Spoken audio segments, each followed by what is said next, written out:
আসসালামু আলাইকুম। বিদ্যাহাটির পক্ষ থেকে সবাইকে জানাচ্ছি স্বাগতম।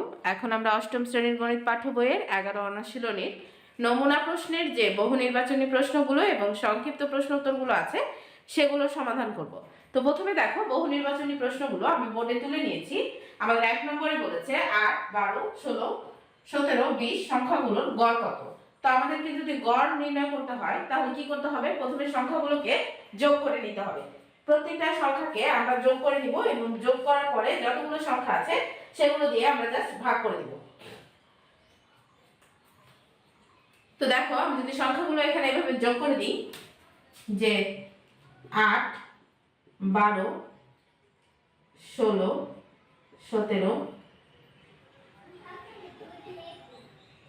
যোগ 20, তাহলে 7, 7 আর হচ্ছে যে 6, 13, 13 আর 2 15, 15 আর 8, 15 আর 8 হচ্ছে 23, হাতে থাকলো 2, এই 2 আর 2 4, 5, 6, 7, এই হলো 73। তাহলে এটাকে আমার ভাগ করতে হবে। কত দিয়ে আমি ভাগ করব? 1 2 3 4 5, সংখ্যা কয়টা? 5টা। তাহলে আমি এটাকে কত দিয়ে ভাগ করব? এটাকে আমি 5 দিয়ে ভাগ করে দেব। এটাকে আমি 5 দিয়ে ভাগ করে দেব। তো 73কে 5 দিয়ে ভাগ করো, 5 একে 5, তাহলে তোমার আমি ক্যালকুলেটরে ভাগটা করে নিচ্ছি। তো দেখো, 73কে যদি আমি কত দিয়ে ভাগ দেব? 5 দিয়ে, তাহলে পাচ্ছি 14.6। তাহলে এইটা হচ্ছে ঘ আমাদের অ্যান্সার, 14.6। তুমি এখানে দশমিক পদ্ধতিতে ভাগ করতে পারো, কিন্তু তুমি ক্যালকুলেটরে করে নিবে যেহেতু তুমি সুযোগটা পাচ্ছ। আচ্ছা, তাহলে এবার খ নম্বর, 2 নম্বরটা দেখো।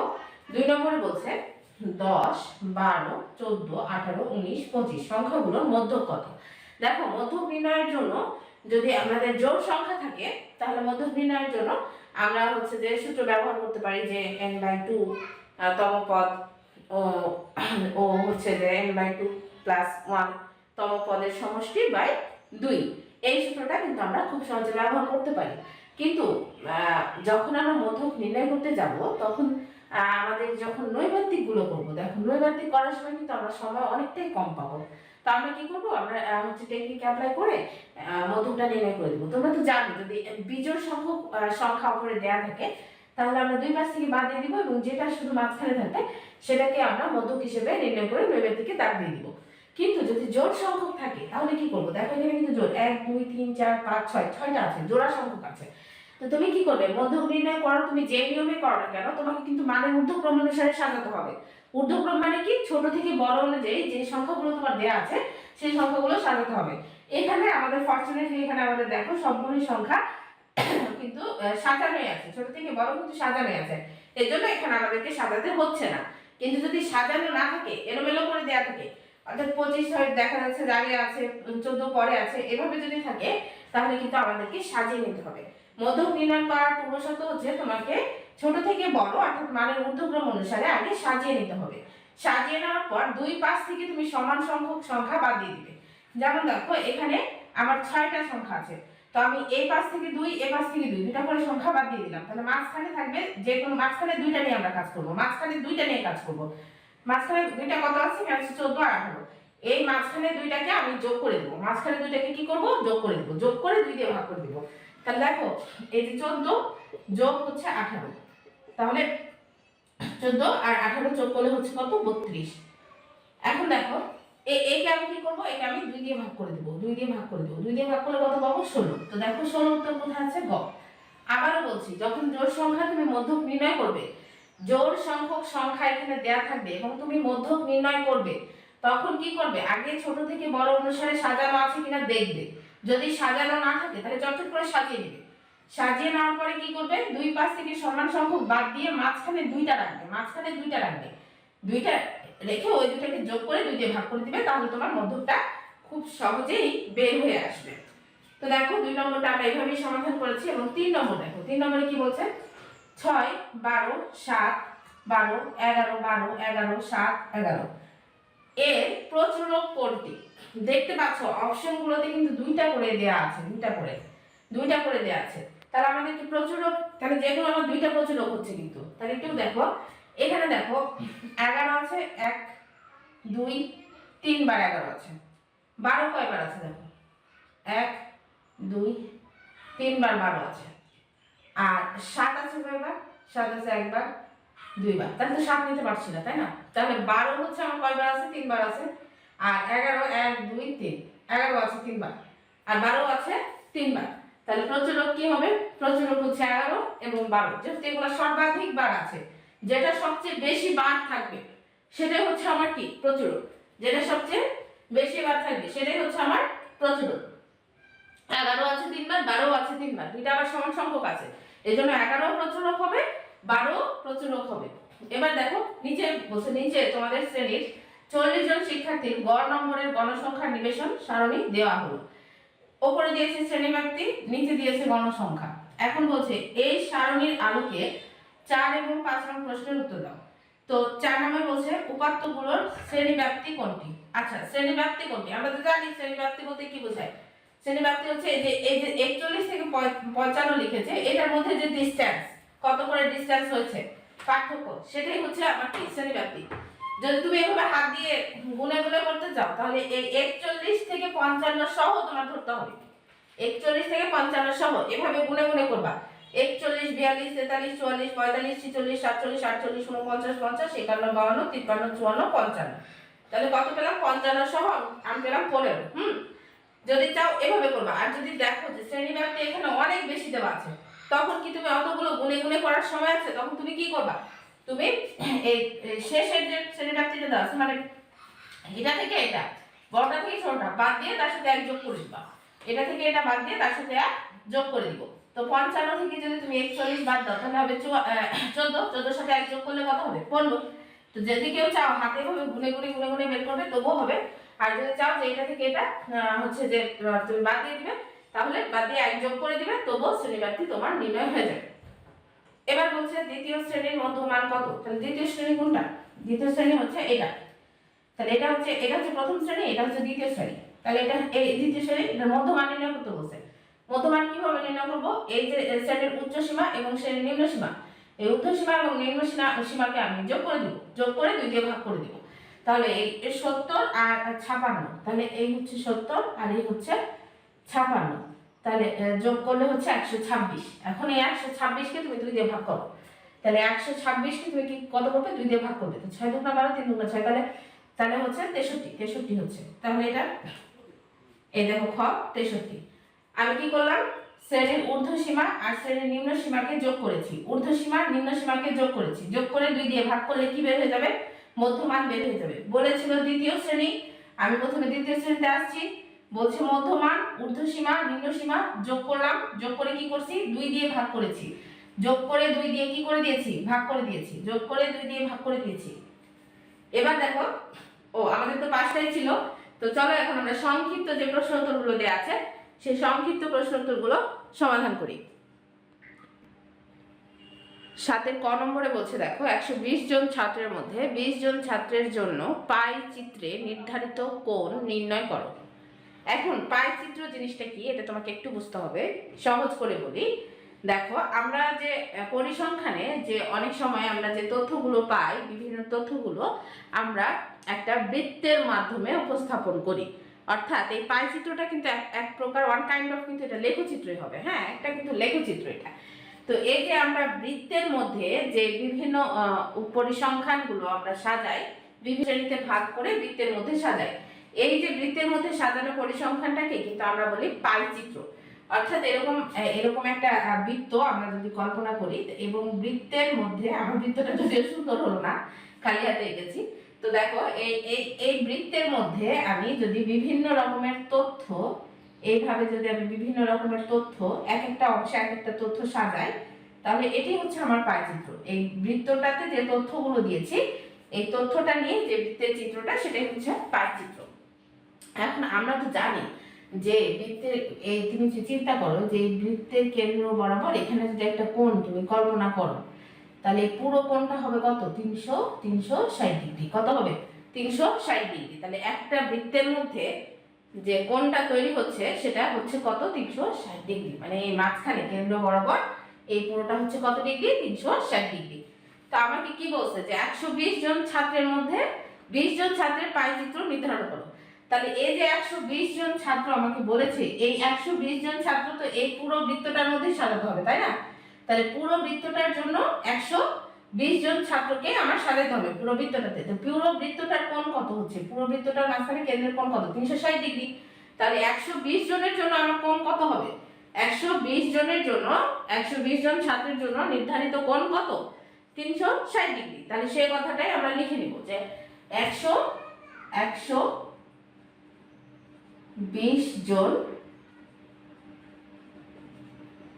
ছাত্রের জন্য নির্ধারিত কোণ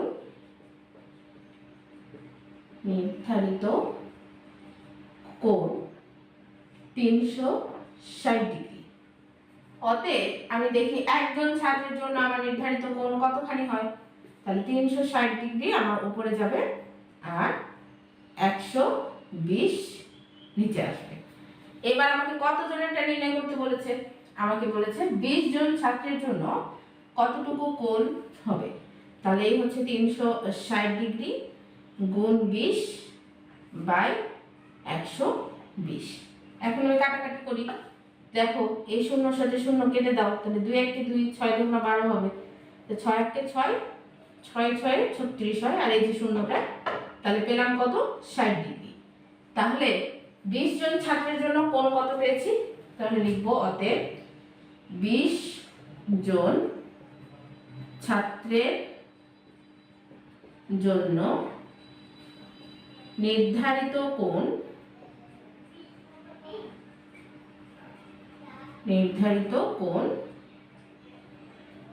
60 ডিগ্রি। হয়ে গেল আমাদের কয়ের অ্যান্সার। সহজ না বলো? অনেক সহজ, তুমি একটু প্র্যাকটিস করলেই পারবে। চলো আমরা খ নম্বরটা সমাধান করি। দেখো খ নম্বরে আমাদেরকে বলছে 16 14 4 3 6 5 9 13 2 এবং 8 এই সংখ্যাগুলোর গড় নির্ণয় করো। তাহলে সংখ্যাগুলোর যদি আমি গড় নির্ণয় করি, তাহলে প্রথমে আমার কি বের করতে হবে বলো তো? সংখ্যাগুলোর যোগফল। তাহলে এখানে লিখি প্রদত্ত সংখ্যাগুলোর যোগফল। তুমি যদি চাও যোগফল লিখবে, আর তাহলে যোগফল লিখবে, আর তুমি যদি চাও যে একটু সুন্দর করে সমষ্টি লিখবে, তাহলে তুমি সমষ্টি কথাটাও লিখতে পারো। যেটাই সমষ্টি সেটাই হচ্ছে যোগফল। তো প্রদত্ত সংখ্যাগুলোর সমষ্টি লিখে আমি একটু ড্যাশ দিয়ে নিচে লিখবো, তো এই জন্য দেখো কত কত বলেছে। 16 যোগ 14 যোগ 4 যোগ 3 যোগ 6 যোগ 5 যোগ 9 যোগ 13 যোগ 2 যোগ 8। তাহলে এই হচ্ছে আমার যোগফল। তাই যোগ করলে হবে 80। তাহলে দেখো সবগুলো যোগ করে আমরা কিন্তু 80 পেয়েছি। এখন কতগুলো সংখ্যা দেয়া আছে? গুণ তো 1 2 3 4 5 6 7 8 9 10। তাহলে মোট সংখ্যা কয়টা? মোট সংখ্যা হচ্ছে 10টা। তাহলে লিখি মোট সংখ্যা সমান 10। এখন কি করতে বলছে? গড়। তাহলে গড়ের সূত্র কি? গড় সমান সমষ্টি, সংখ্যাগুলোর সমষ্টি যোগ ভাগ হচ্ছে সংখ্যাগুলোর সংখ্যাগুলোর সমষ্টি ভাগ সংখ্যাগুলো বা মোট সংখ্যা দিয়ে দিই।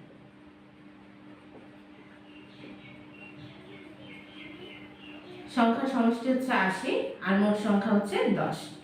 তাহলে 80 কে 10 দিয়ে ভাগ করলে হবে 8। তাহলে গড় কত পেলাম? গড় পেলাম আমরা 8। হয়ে গেল আমাদের খ নম্বর। এবার চলো আমরা গ নম্বরটা সমাধান করি। গ নম্বরে দেখো বলেছে কিছু আমাদের উপাত্ত দেওয়া আছে এবং বলেছে উপাত্তগুলোর মধ্যক নির্ণয় করো। অর্থাৎ গয়ে আমাদেরকে মধ্যক নির্ণয় করতে হবে। তো মধ্যক নির্ণয়ের পূর্ব শর্ত হচ্ছে প্রথমে আমাকে সংখ্যাগুলো সাজিয়ে লিখতে হবে, মানে ঊর্ধ্বক্রম অনুসারে, অর্থাৎ ছোট থেকে বড় অনুসারে আমাদেরকে সাজিয়ে দিতে হবে। দেখো এগুলো এলোমেলো করে দেওয়া আছে, সাজিয়ে দেওয়া নাই। তো আমাদের প্রথম কাজ হচ্ছে মানে ঊর্ধ্বক্রম অনুসারে সাজিয়ে নিই। তাহলে লিখি যে উপাত্তগুলোকে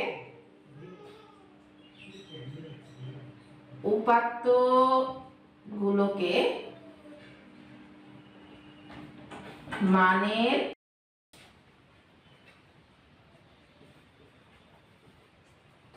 ঊর্ধ্বক্রম অনুযায়ী বা ঊর্ধ্বক্রম অনুসারে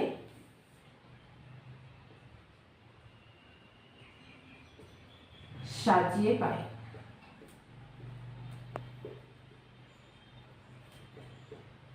তাহলে এখন আমাদেরকে সাজাতে হবে। দেখো সবচেয়ে ছোট হচ্ছে 3, তারপর 4, তারপর 6, তারপর 9। তাহলে 3, 4, 6, 9, তারপরে 11, 12, তারপর 16, তারপর 17। 11, 12, 16, 17। এবার দেখো তো মোট সংখ্যা কতগুলো আছে? 1 2 3 4 5 6 7 8। তাহলে মোট সংখ্যা এখানে মোট সংখ্যাকে আমরা n দ্বারা প্রকাশ করি। মোট সংখ্যা এখানে কতগুলো আছে? 8। এখন আমরা মধ্যক নির্ণয়ের সূত্রটা অ্যাপ্লাই করব, যে আমরা জানি মধ্যক সমান কি। আমরা জানি মধ্যক সমান n/2 বা n/2 তম পদ ও n/2 প্লাস 1 তম পদের সমষ্টি ভাগ 2। তাহলে সূত্রটা হচ্ছে n/2 তম পদ ও n/2 প্লাস 1 তম পদের সমষ্টি। এখন n কত বলো? শুধু মান বসাও। n হচ্ছে 8, 8/2 তম পদ সমষ্টি, তার মানে যোগ। আর এটা হচ্ছে n/2, তার মানে 8/2 যোগ 1 তম পদ ভাগ কত? ভাগ হচ্ছে 2। এখন 8 কে 2 দিয়ে ভাগ করলে কত পাবে তুমি? 4 তম পদ যোগ 8 কে 2 দিয়ে ভাগ করলে কত হবে বলো? 4। আর 4 এর সাথে 1 যোগ করলে কত হবে? 5। তাহলে 5 তম পদ। কিভাবে করলাম? এটাকে 2 দিয়ে ভাগ করলাম, ভাগ করে 4 পেলাম, 4 এর সাথে 1 যোগ করলাম, দিয়ে 5 পেলাম। এখন দেখো ভাগ 2। এখন আমাদের 4 তম পদ, এই যে আমরা উপরে সাজিয়ে লিখেছিলাম না মানের ঊর্ধ্বক্রম অনুসারে, এখান থেকে আমাদের 4 নম্বরটা করতে হবে। 1 2 3 4। তাহলে 4 এ কত আছে? 4 নম্বর পদে কত আছে? 9। তাহলে 4 তম পদ কি? 4 তম পদ হচ্ছে 9 যোগ। এবার 5 তম পদ, তাহলে 1 2 3 4 5। তাহলে 5 তম পদ হচ্ছে 11। তাহলে লিখতে হবে 11 ভাগ 2। তাহলে 9 আর 11 যোগ করলে 20, 20 ভাগ 2। 20 কে 2 দিয়ে ভাগ করলে হবে 10। তাহলে আমরা এখানে মধ্যক পেলাম কত? মধ্যক পেলাম হচ্ছে আমরা 10। লিখবে সুন্দর করে, অতএব নির্ণয় মধ্যক হচ্ছে 10। দেখো আমরা মধ্যক নির্ণয় একটা সূত্রের মাধ্যমে কিন্তু খুব সহজে করে দিলাম। যদি আমরা নৈবেদ্যিকে সলভ করতাম তাহলে অন্যভাবে খুব সহজে করে নিতাম টেকনিক ওয়াইজ। আর যেহেতু আমরা এখানে আমাদের হচ্ছে যে সংক্ষিপ্ত প্রশ্ন উত্তর, তাই অবশ্যই সূত্রের মাধ্যমে দেখাতে হবে। চলো এবার আমরা ঘ নম্বর প্রশ্নটা সমাধান করি। দেখো 7 ঘ বলছে 4 3 1 12 11 12 13 আবার 11 15 17 উপাত্তগুলোর প্রচুরক নির্ণয় করো। প্রচুরক নির্ণয় করার সময় আমরা কি করব? আগে মানের ঊর্ধ্বক্রম অনুসারে সাজিয়ে দেব। তাহলে লিখি মানের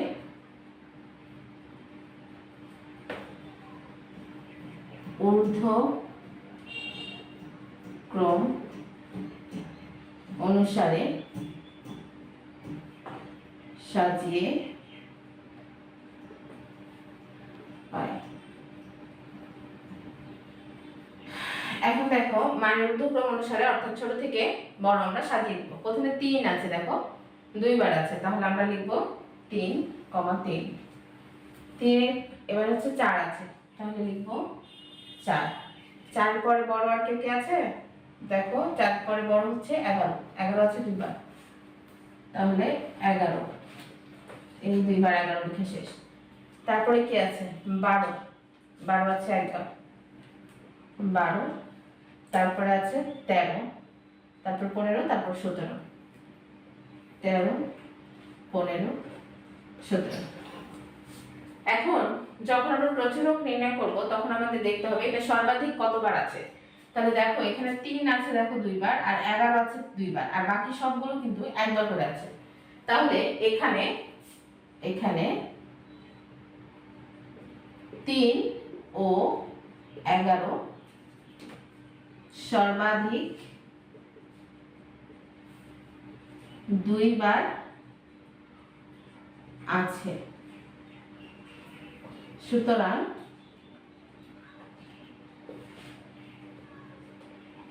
প্রচুরক সমান 3 ও 11। তাহলে আমরা প্রচুরক পেলাম কত? প্রচুরক পেলাম 3 এবং 11। সর্বাধিক 2 বার করে আছে ওটা বললেও হবে, 2 বার আছে এটা বললেও হবে। তো দেখো আমাদের কিন্তু ঘ নম্বরটা সমাধান হয়ে গেছে। এটুকুই অ্যান্সার। প্রচুরক নির্ণয় করা কিন্তু খুব সহজ। এবার চলো আমরা ও নম্বরের অঙ্কটা সমাধান করি। ও নম্বরে দেখো, ও নম্বরে বলছে কতগুলো উপাত্তের সর্বনিম্ন মান 25 এবং সর্বোচ্চ মান 74, শ্রেণী ব্যক্তি 5 হলে শ্রেণী সংখ্যা কত হবে? তো দেখো যদি তুমি শ্রেণী সংখ্যা তুমি যদি নির্ণয় করতে চাও তাহলে অবশ্যই কিন্তু তোমাকে পরিসর জানতে হবে, কারণ আমরা জানি যে শ্রেণী সংখ্যা সমান হচ্ছে পরিসর ভাগ শ্রেণী ব্যক্তি। এখানে শ্রেণী ব্যক্তি দেওয়া আছে কিন্তু পরিসর দেয়া নাই, এই জন্য তোমাকে আগে পরিসর বের করে নিতে হবে। এখন আমাদের যে মানগুলো দেয়া আছে সেগুলো আমরা লিখে নিই। এখানে যে দেওয়া আছে প্রথমে দেওয়া আছে সর্বনিম্ন মান, তাহলে সর্বনিম্ন মান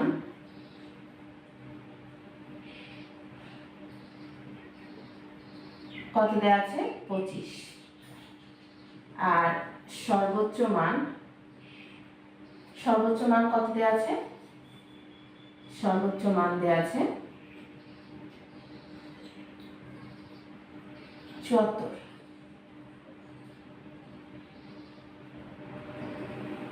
আর শ্রেণী ব্যক্তি দেওয়া আছে 5।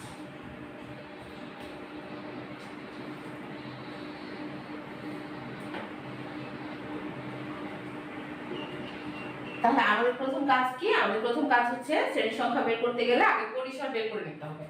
তাহলে পরিসর আগে আমরা বের করে নিই। তো আমরা জানি পরিসর সমান সর্বোচ্চ মান বিয়োগ সর্বনিম্ন মান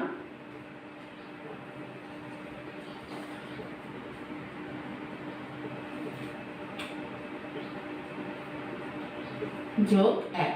সর্বোচ্চ মান কত? 74 বিয়োগ সর্বনিম্ন মান কত? 25 যোগ হচ্ছে 1। 74 থেকে যদি তুমি 25 বাদ দাও 9, 4, তাহলে 49 সাথে 1 যোগ, তাহলে কত পেলাম? 50। পরিসর পেলাম 50। এখন আমাদের কি বের করতে হবে? শ্রেণী সংখ্যা। লিখি অতএব শ্রেণী সংখ্যা সমান পরিসর ভাগ শ্রেণী ব্যক্তি। দেখো এই ছোট ছোট সূত্রগুলো তোমাকে কিন্তু মুখস্থ করতে হবে। পরিসর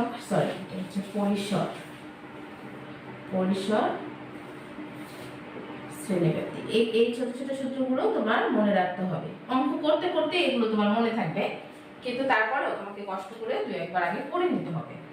তাহলে দেখো শ্রেণী সংখ্যা বের করছি। শ্রেণী সংখ্যা সূত্র হচ্ছে পরিসর বাই শ্রেণী ব্যক্তি। পরিসর কত পেয়েছি? 50, আর শ্রেণী ব্যক্তি আমাকে অঙ্কে বলে দিয়েছিল 5। তাহলে 5 কে যদি তুমি 50 দিয়ে ভাগ করো পাবে 10। তাহলে আমরা শ্রেণী সংখ্যা কত পেলাম? শ্রেণী সংখ্যা পেলাম 10। দেখো আমাদের সাথে ও নম্বরের অ্যান্সারও কিন্তু করা হয়ে গেছে। আজকের মতো এই পর্যন্তই, দেখা হবে পরবর্তী পর্বে। তোমরা সবাই ভালো থেকো, সুস্থ থেকো। আল্লাহ হাফেজ।